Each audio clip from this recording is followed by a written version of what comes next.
Halo semuanya, melanjutkan dari tutorial sebelumnya, kali ini kita akan membahas tentang sebuah hal yang ada di Bash yang cukup menarik, yaitu tentang fungsi.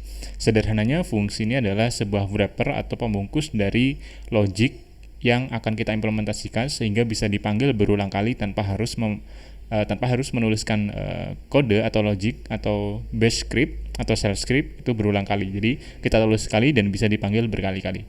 Mari kita mulai. Oke, kita akan mulai dengan membuat sebuah bash file baru atau shell script baru. Katakanlah function example, .sh. Nah, katakanlah di sini kita ingin coba untuk membuat sebuah fungsi, yang gunanya adalah mendeteksi sebenarnya operating system yang saya gunakan ini CentOS atau Ubuntu.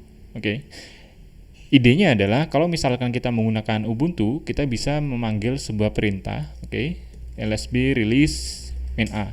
Ini akan menampilkan informasi informasi dari Ubuntu versi yang sedang saya gunakan. Tapi kalau misalkan kita menggunakan CentOS, kita bisa expect bahwa ada file di /etc/red hat release. Nah, karena ini adalah Ubuntu base, maka tidak ada file tersebut. Jadi, kita akan coba untuk membuat fungsi ini, sesederhana mungkin menggunakan shell scripting. Kita coba masuk lagi ke function example tadi. Nah, untuk menulis sebuah fungsi di shell atau di bash itu cukup sederhana. Jadi, cukup tuliskan nama fungsinya. Katakanlah saya membuat fungsi is CentOS atau CentOS or Ubuntu. Kemudian buka kurung, tutup kurung, terus kurung kerawal, dan tutup kurung kerawal. Jadi sesederhana ini untuk membuat sebuah fungsi atau mendefinisikan sebuah fungsi.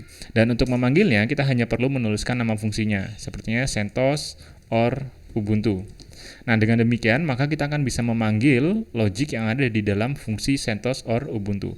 Katakanlah di awal kita hanya ingin melakukan print seperti ini, mendeteksi jenis OS. Seperti ini, lalu kita coba eksekusi. Bash function example, mendeteksi jenis OS. Kemudian kita akan coba untuk lanjutkan seperti yang tadi, kita ingin mendeteksi sebenarnya OS yang saya pakai ini Ubuntu atau CentOS sih. Nah, kita bisa gunakan perintah yang tadi nih. Jadi contohnya, kita menggunakan katakanlah saya membuat sebuah variabel baru, Ubuntu output.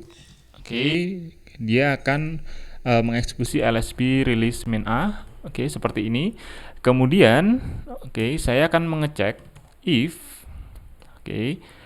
seperti kemarin kita bahas ada kurung siku 2 kali, tanda tanya.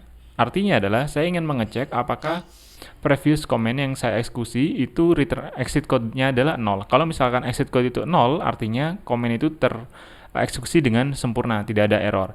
Maka kalau misalkan sama dengan 0 seperti ini, EKI 0, artinya perintah tersebut sukses dan saya bisa expect bahwa ternyata OS-nya adalah Ubuntu. Saya akan coba teruskan di sini v, dan saya akan echo OS yang Anda gunakan adalah Ubuntu, seperti ini.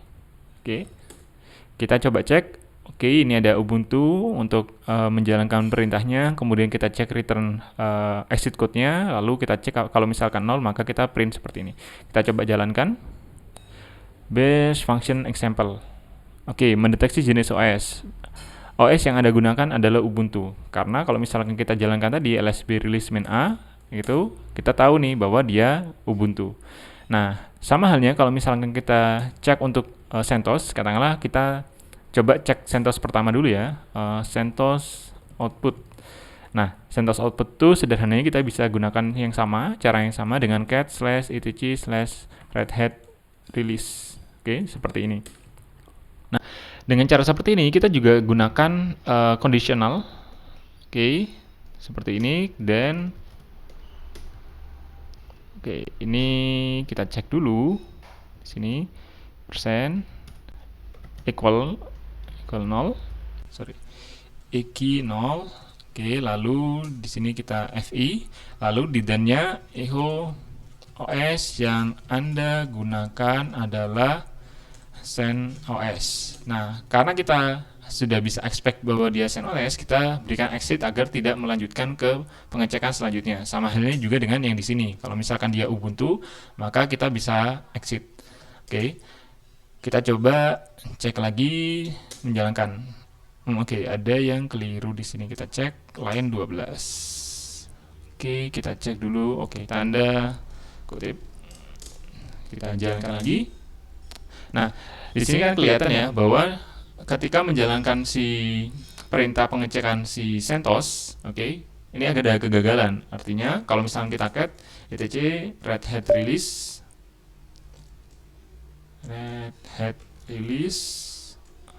seperti ini, terus kita echo previous exit code-nya, dia 1 lebih dari 0, artinya ada kegagalan dan dia bukan CentOS. Oke.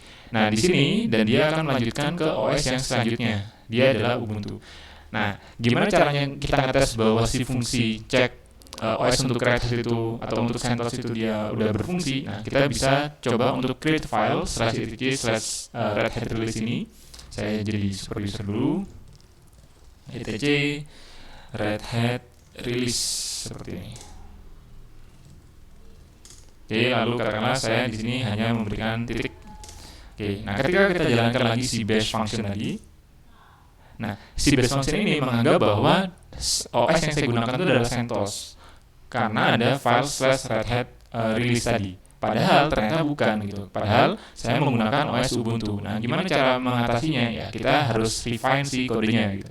Jadi kita bisa ganti untuk si outputnya ini bukan hanya cat aja, tapi kita juga bisa katakanlah grep CentOS seperti ini. Jadi kalau misalkan pun ada filenya, file /red hat release, tapi kalau misalkan tidak ada keyword CentOS di dalamnya, ya kita bisa expect bahwa dia bukan CentOS. Kita coba jalankan lagi. Oke, sekarang ganti ya bahwa OS yang saya gunakan adalah Ubuntu. Nah, kalau misalkan kita coba ganti lagi yang tadi, di sini kita tambahkan CentOS. Oke, maka kita bisa coba jalankan dan dia akan mendeteksi sebagai CentOS. Ini ada hanya salah satu cara ya untuk mendeteksi dia pakai OS apa.